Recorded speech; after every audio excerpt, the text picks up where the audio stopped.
today in Rich in Relationship. We're going to talk about how to have a successful relationship in today's tech-driven world. I'm not saying we can't use screens for amusement, but I'm saying maybe we need to be more like Brad and Gwen. Have a partnership around screens. They've got agreements about when to use it, when not to use it.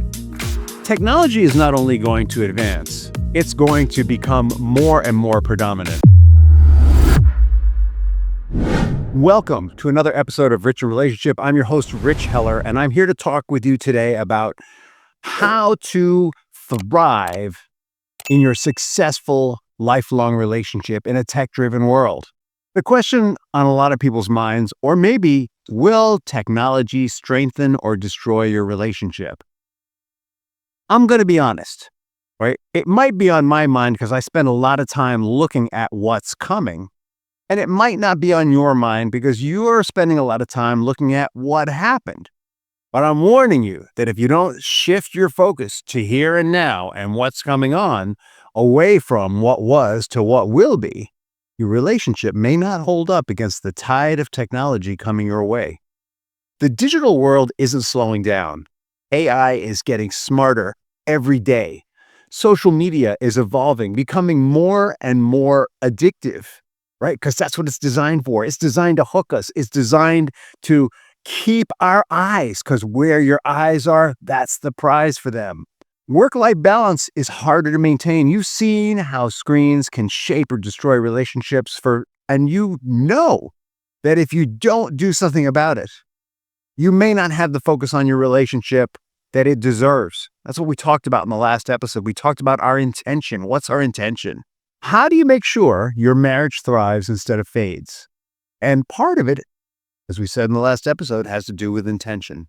Because the goal isn't to limit screen time, it's to build a future-proof relationship that thrives in a tech-driven world, right?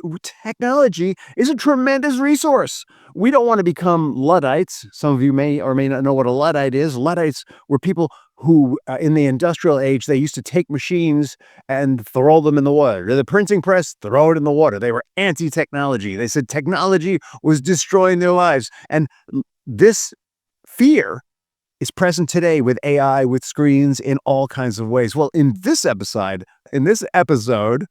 we'll wrap up the series we've had here on technology and relationships with some key strategies to integrate digital awareness into your daily life.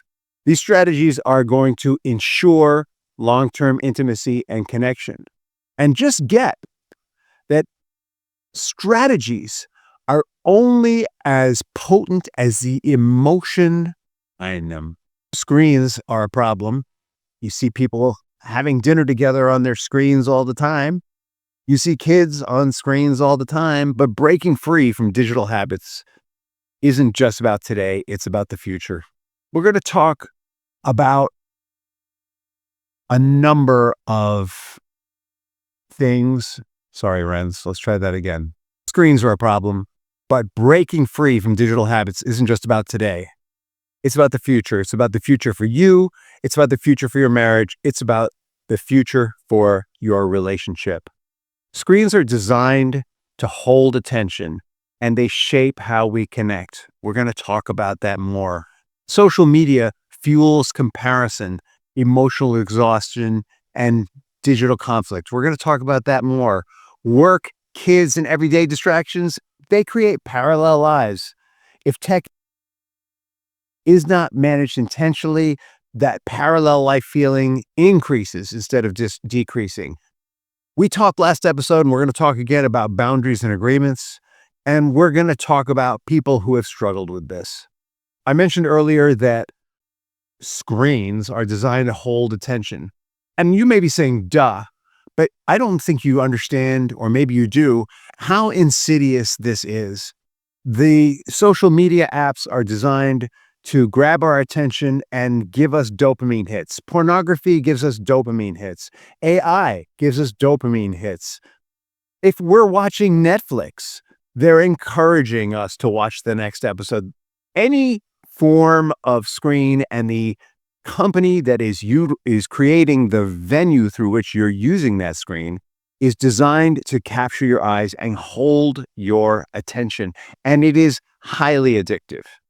We've mentioned in previous episodes how in Silicon Valley, the folks who design this stuff won't let their kids watch screens or have limited screen interaction. They have contracts with their nannies to keep the kids from screens up to a certain age. And the reason is they know it's addictive. Not only is it addictive, but just Google screens and child brain development and see what comes up. And what you'll find out is that your children's brain development is being impacted by what they watch and how much they watch it. So maybe you've slipped into the convenience of putting a screen in front of your child. You might want to think twice about that. And we've become addicted to that, the ease of that. I'm going to tell you, having raised children with no screens, I am old enough to have raised children with no screens, and having had children as screens became more and more prevalent, it was so easy sometimes to just park them in front of a video, park them in front of a game, and talk to other adults. It was such a relief. And so a big part of this has to do with not only managing our relationship with screens, but managing our work-life balance. Part of what can upset that work-life balance is what we see on social media. We see the car we want, the house we want, the clothes we want, the lifestyle we want, and then we compare it to how we're feeling. We're feeling tired. We're feeling like not enough in some way, not enough with our marriage, not enough in our work, not enough at work in some way, shape, or form. Maybe the words aren't not enough, but we just don't always feel adequate to the job. And we wonder, how did they do that? And I don't. This is part of the danger of social media. And then we go and we work hard because we want to make the money so that we can have that vacation in Aruba or the Bahamas or wherever. We can work hard so that we can take our kids not just to Disney, but so that we can take them to a Disney vacation that's in a Disney hotel that has no lines, that has personal time with Mickey and Minnie and whatever. We want to give them what we're seeing there on social media. And we work so hard that maybe we don't even make it to Disney, or we work so hard that when we get to Disney, we're working while we're there, giving our kids that. And while they're there, we're having them exposed to more and more screens, because what's Disney loaded with now? Screens. The way through this is first to get really clear about what it is you want, to get really clear about what it is you want as an individual, to get really clear about what you want in your partnership, to get really clear about what you want for your children, and then last of all, to get really clear about what you want in terms of your work. What we tend to do is we tend to go from me, screens, work, kids, relationship in that order. That's just not going to work. At the start of this series, Brad and Gwen were living separate digital lives. Now they have tech-free time together. They have screen time together. They watch a certain amount of Netflix or YouTube or whatever together. And afterwards, they talk about the content. Sometimes before they go in to watching something together, they talk about the content. Maybe they're playing a game online together. And afterwards, they compliment one another on the strategy. Or maybe they're looking at social media together and they're saying, wow, that looks like a great vacation. And they're reminding each other, the funny thing about this is we don't see what they sacrificed to have that. They serve as each other's accountability partners. They serve as each other's buddies, having meaningful conversations, and they help one another to set boundaries and make sure that the way that they're using screens is building up their life and moving them towards their shared vision and goal instead of being a distraction, instead of dithering away their attention and their time and their energy. Now, I'm not saying we can't use screens for amusement, but I'm saying maybe we need to be more like Brad and Gwen, have a partnership around screens. They've got agreements about when to use it, when not to use it. Technology is not only going to advance, it's going to become more and more predominant. I mean, there's discussions about putting chips in people's heads. There are these fancy glasses that are going to replace our phones.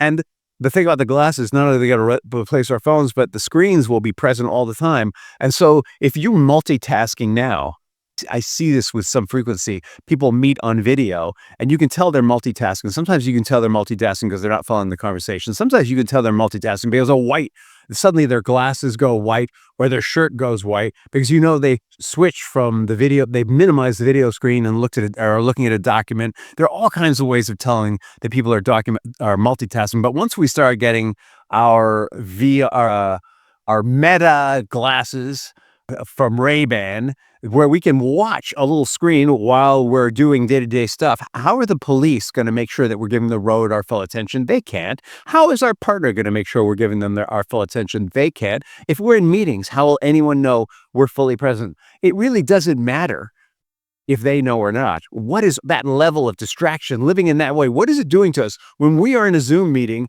with a group of people and most of the people in the room are looking at other documents that have nothing to do with the meeting? How effective is that meeting after all, anyway? Having trouble finding the words. I'm thinking about if you're on a video call with your partner and they're doing something else. How effective is that meeting? If you're having a conversation while you're driving together and they're scrolling through their phone and you're driving, how effective is that conversation? You know what's coming up next? AI companions and virtual relationships. Some people are already in them, but as the AI evolves, in one of the previous episodes, we talked about how AI basically works in the affirmative and isn't very challenging. As the AI evolves, it's going to become better and better at meeting our emotional needs. Not our emotional needs for a partnership necessarily, though it might. I'm not saying it won't, but our need to feel secure in ourselves, our need to feel like, yeah, we did the right thing, maybe even if it wasn't completely the right thing, our need to feel good. And I suspect that given that what hooks us on social media is things that give us dopamine hits, AI is probably going to remain geared to generating positive emotions. So let me lay this out for you. Our brain's got two systems, and without getting into it too deep, you remember those in the cartoons where there used to be a devil and an angel, right? One of them would generate negative emotions and the other one would generate positive emotions. And actually, interestingly, in the cartoons, it was usually the angel that was prohibitive and the devil that was like, go for it. But either way you think about it, we've got a part of ourselves that generates negative emotions and part of ourselves that generates positive emotions.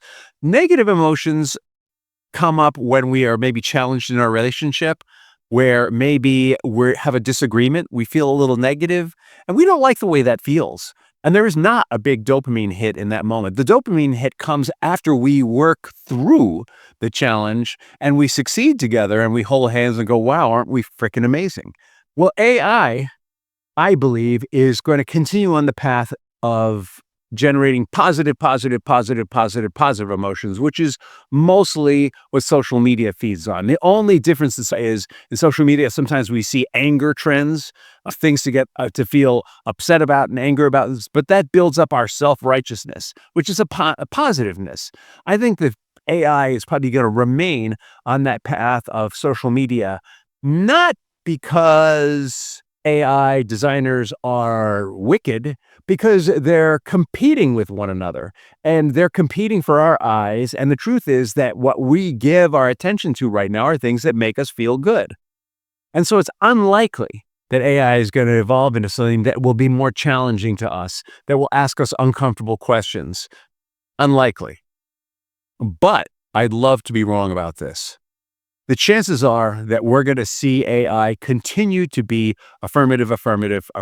And we're going to see, just like with those Meta glasses, we've got virtual glasses, virtual reality. We're going to see the rise of the metaverse. So the metaverse is, some of you are in it. Some of you want to be in it. Some of you shun it. The metaverse is this place of virtual reality where you go out and you have an avatar that moves and walks with you and that gestures with you and you talk through and you meet other people in the metaverse. And I'm going to tell you that any kid who's tried on a VR headset is instantly hooked by it. I've seen this dozens of times. Even adults, when they go to play VR games, instantly hooked by it. And in many ways, the metaverse is more pleasing and less challenging than real life. Why? Because we can make our avatar look like anyone or anything we want. We can be as handsome or as beautiful as we want. We can be as strong as we want in the metaverse. We can have our surrounding environment be as pleasing as we want. And as human beings, we tend to go for what makes us feel good. And so in the metaverse, it's possible for us to have a relationship with somebody. It's possible for us to meet someone in the metaverse, never meet them in real life, have a love affair with them in the metaverse, and pleasure ourselves while they pleasure themselves in the metaverse. This is going to be a challenge for your kids, if not for you. Look out for it. Managing the inevitable integration of AI into daily life and keeping your work boundaries while you do it is going to be another challenge. Right now, many of us have Alexas and Googles. We have Siris and Googles. We've got chat. We've got all kinds of AIs that we work with and rely on. More and more, we're going to see the integration of AI and communication and checklists and schedules and the integration of work and our personal life through AI, and maintaining boundaries here is going to be really interesting. There's going to be an opportunity in digital awareness. The opportunity is not so much to resist change, but to actively make decisions about how you're going to use technology. So I'm not saying you shouldn't use virtual reality headsets. I'm not saying you shouldn't get Meta Ray-Ban glasses. I'm saying conscious decisions about when and how you're going to use these things is going to be the difference between whether you are living in some fantasy world, escaping for your relationship, or actually in a relationship that works, is happy, and meets its goals. I want to make a movie about this, about Gwen and Brad in 2045. That's the movie I want to make, and how they integrate AI and technology to have and still have an effective marriage, how they integrate AI and technology and manage to not be spied on too much by Big Brother, right? Because the other thing is that none of us really talks about is how much privacy do we really have, since everything we do on screens is pretty much being tracked unless we're using some kind of app to help filter that stuff out. That is a whole nother series right there. Probably not one for Rich in Relationship. This requires a lifelong commitment. And we're going to talk about 3 pillars of digital awareness in relationship. Because screens are going to evolve, but your commitment to your relationship can evolve with it. And the key has to do with how long-term your shared goals are. Are they just going out to when the kids grow up, or are you out to in your 90s, or maybe for some of you in your hundreds? So here are 3 habits. You want to have ongoing check-ins and tech contracts, verbal or perhaps written, not digital. If you're going to make a tech contract, have fun with it. Go get some old style paper and write it out in big flourishes and have a good time with it. Or if you're not good at that, get your AI to create a contract like that and print it on some old paper and sign it with a flourish. Have fun with this. But you want to have ongoing check-ins. At Rich in Relationship, we help couples to, once a year, we encourage them to create long-term goals for the year, and certain things just become boulders in their calendar. A boulder is something that is really hard to move, but if you have to, you move it. Boulders are going to be vacations. Boulders are going to be holidays. Boulders are going to be birthdays. Boulders are going to be kids' plays. Boulders are going to be time together without the kids. Boulders might be time on your own, without one another, to reset. It might be going to a monastery. It might be going on a retreat with other men or other women. It could be anything, but boulders are going to be things that you need to do to take care of yourself. Boulders are going to be things that you need to do to take care of your relationship. Boulders are going to be things that you need to do for your kids. And then they're going to be work-related boulders. If you're an entrepreneur, you understand this completely. You have a goal that you're going to make a certain amount in the year and that you're going to get certain things done to have that income and to make the difference in the world that you choose to make as an entrepreneur. And you're going to have boulders regarding the milestones. And again, those boulders may move, but you don't want them to move easily. You want to work hard to keep those boulders in place. You want to be super, number 2. So 1, ongoing check-ins. I didn't even finish ongoing check-ins. That's the big picture. Then there's ongoing check-ins once a month. How are we doing with our boulders? Once a week. What do we need to do this week to keep our boulders in place? What do we need to do this week to keep ourselves healthy, happy, and connected? What do we need to do this week to make sure our financial goals are being met? What do we need to do this week? What did we fail to do last week that needs to happen next week? What happened that we didn't do it? Is there something we need to change in the way we do things? Check-ins are really important. Once a week check-ins, Sunday, Saturday, Friday, Monday, somewhere around either the beginning or the end of the week. You're going to review what happened before and set intentions for the coming week. Monthly conversations about finances, I would say. So weekly conversations about logistics, monthly conversations about finances, and maybe logistics also. And the conversations around finances are going to be long-term goals. How are we doing setting aside money for our emergency fund? How are we doing setting aside money for our kids' college fund? How are we doing setting aside money for vacations? How are we doing setting aside money for rent or mortgage or whatever? How are we doing making our bills? Oh, we made more. What are we going to do with the excess so we don't fritter it away? Oh, we made less. Where are we going to tighten our belts, or how are we going to make more in the future? And that requires being very intentional about connection. That's two. So one is planning ongoing check-ins. Two, intentional connection. You want to keep prioritizing phone-free, screen-free intimacy and deep conversations, or you want to prioritize shared screen intimacy and deep conversations. And remember that intimacy is about first, caring conversation. That's why regular conversation is so important. And if it's caring, it's going to feel safe. And if it feels safe, you're going to trust one another more. And then you're going to be willing to be vulnerable and be intimate. Intimate isn't necessarily physically intimate. It's that you feel close. And the third thing is to lead by example. Really important. Very often in relationships, we get tied up with, they're so messed up. I got to do something to fix them, help change them. Or we don't even think that. They're so messed up. I'm so much better than they are. One day they're going to be like me. That kind of thinking won't take you anywhere. Here's how it works. There's a saying, if you spot it, you got it. If you see that your partner doesn't talk to you enough, then you model talking more. If you see that your partner has bad tech habits, you model healthy tech habits. If your children have bad tech habits, you model healthy tech habits. And then you can say to them, I don't do it, so why do you? You need to lead by example in your partnership. You want to lead by example with your children. You want to lead by example at work. You want to lead by example in your community. This has been a long one. I'm sorry. I'm going to wrap this up because at 23 minutes, your gym time's almost over. 22 minutes, whatever it's been. So I want you to keep growing and learning, all right? Keep looking at, how am I being emotionally? If I'm feeling like my needs aren't met, you need to be the change you want to see. If you're having trouble being the change you want to see, that's where Richer Relationship comes in. If you're having trouble communicating with your partner and you just can't get on the same page, that's where Richer Relationship comes in. There are 4 prerequisites to change. 1, we let go of old emotion and beliefs that aren't working for us.